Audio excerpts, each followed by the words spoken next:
대업 시청자 동양 주주 여러분들 반갑습니다. 동양 관련돼서 여러분들이 투자하시면서 알고 계시면 좋은 내용들 전달해드리는 멘토 이진욱입니다. 자, 오늘은 동양 첫 번째 시간이죠. 기업 파헤치기를 좀 함께 해보도록 할 겁니다. 이 회사가 어떤 사업 현황을 가지고 있고 매출 구조를 가지고 있는지, 그리고 또 재무 상태는 어떤지, 어쩌면 이 주식을 하면서 가장 기본이 되는 이 회사의 본질, 비즈니스에 접근을 하는 일이기 때문에 굉장히 기본이 되지만 그 기본이 탄탄해야지 결국에는 어떤 식으로 주가가 올라갈지도 우리가 예상해 볼 수 있기 때문에 굉장히 중요한 시간이 될 것 같습니다.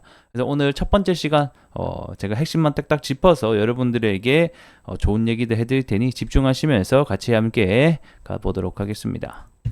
자, 사업 부분 먼저 함께 보도록 하겠습니다. 자, 일단 레미콘 부분이 55%로 가장 많은 것을 볼 수가 있고, 그 다음에 건설 부분, 건축 공사 이런 부분이 23%, 그리고 나머지 이런 건자재 같은 부분이 12%로 사실상 명실상부 이런 건설 회사의 느낌 플러스 건자재의 느낌이 드는 회사죠. 제가 봤을 때 이 회사는 건설까지 자기가 하면서 건자재까지 한다? 이거는 이제 수직 계열화를 통해서 이 건설에 들어가는 건자재를 직접 납품을 통해서 어떻게 보면 좀 되게 영업이익 측면이나 마진율을 굉장히 높일 수 있는 기업 중에 하나라고 보거든요. 원래는 보통 건자재면 건자재만 하고 건설이면 건설만 하고 이렇게 하는 회사들이 많은데 제가 봤을 때 최근에 이런 건자재에 대한 가격 상승도 함께 수혜를 받을 수 있는 종목이고, 현재는 건설 경기가 안 좋긴 한데 건설 경기가 만약에 돌아온다라고 하면 좀 매출과 영업이익이 좀 잘 나올 수 있는 기업 중에 하나인 것 같습니다.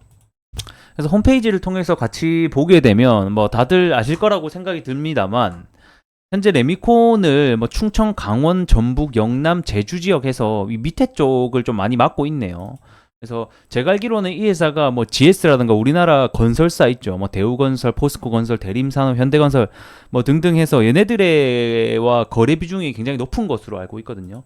그래서 이런 식으로 대기업과의 거래 레미콘을 통해서 매출을 내고 있는 회사고, 그 다음에 이런 골재 사업 거기다가 건자재에 대한 유통까지 전반적으로 다 맡고 있는 회사다라고 보시면 되겠습니다. 사실 이 회사가 건축에 대한 부분이 시공 능력 평가가 어느 정도인지는 모르겠지만 이런 건자재에 대한 납품과 그 다음에 건설 시공 능력까지 뛰어나다, 기술력이 있다라고 하면 추후에 이 회사의 발전 가능성도 꽤나 높게 점쳐질 수 있다라고 보고 있습니다.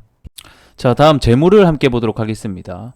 일단 최근에 건설 경기가 많이 안 좋은데도 불구하고 외형 성장이 8천억 많이 늘어난 것을 볼 수 있죠. 그래서 12%는 는 것을 볼 수가 있고, 영업이익 같은 경우에는 기존에 대비해서 200%, 200억이나 나왔어요. 260억. 기존에 79억 정도였는데 이렇게 영업이익이 많이 늘 수 있게 된 것은 아무래도 현재 이 레미콘의 주조 가장 원재료가 되는 이런 시멘트 가격과 유연탄 가격을 우리가 좀 볼 수가 있겠는데, 일단 이번에 시멘트 가격이 올해 4차례나 인상이 됐어요. 그러니까 올해가 아니고 23년도에 이게 4차례나 인상이 되면서 어느 정도 시멘트 가격분과 그 다음에 레미콘에 대한 가격분을 인상을 올릴 수가 있었다. 이 부분이 제가 봤을 때 가장 큰 것 같습니다. 그러니까 결국에는 이렇게 영업이익이 엄청나게 많이 늘었다라는 것은 두 가지로 활용할 수가 있는데, 첫 번째는 어떤 판매에 대한 증가로 볼 수 있겠습니다. 이 판매가 증가하게 되려면 외형 성장도 12%가 아니라 200% 정도 영업이익이 나오려면 최소 50% 이상 외형 성장이 같이 일어나줘야 되는 부분인데, 사실 외형 성장은 12%가 나왔는데 영업이익이 2배 이상 늘었다? 이 말은 그래서 가격 인상에 대한 부분이 반영이 되었다라고 현재는 봐야 될 것 같고, 그 시멘트의 주 원재료인 유연탄 가격은 오히려 내려갔거든요. 그러니까 원재료인 유연탄 가격은 내려갔는데 오히려 이런 인건비에 대한 상승, 그 다음에 시멘트에 대한 가격 상승분을 어느 정도 반영시키면서 호실적이 나왔다라고 보시면 좋을 것 같습니다.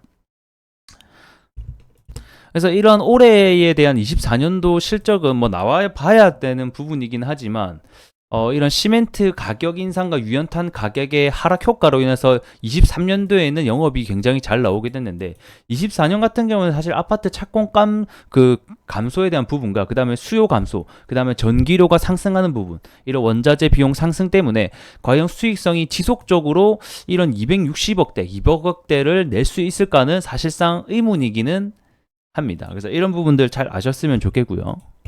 어쨌든 간에 정리를 하게 되면 이런 안 좋은 상황 속에서도 외형 성장과 영업이익 성장을 보여주는 회사이기 때문에 추후에 금리 인하가 되는 시점, 건설 경기가 돌아서는 시점에서는 조금 더 폭발적인 성장을 보여줄 수도 있다. 우리가 좀 주목을 할 수도 있는 기업이지 않나 이렇게 생각을 하면서 정리하도록 하겠습니다. 자, 오늘의 한 줄 평을 남기게 되면 이런 건설 회사인데 건자재까지 같이 하는 회사다. 현재는 금리 시향과 전반적인 건설업 시향 때문에 많이 하락을 하고 있는 추세지만 추후에 건설 경기가 돌아서면서 좀 지켜봐야 되는 종목일 수가 있다. 이렇게 정리하면서 마무리하도록 하겠습니다. 고맙습니다.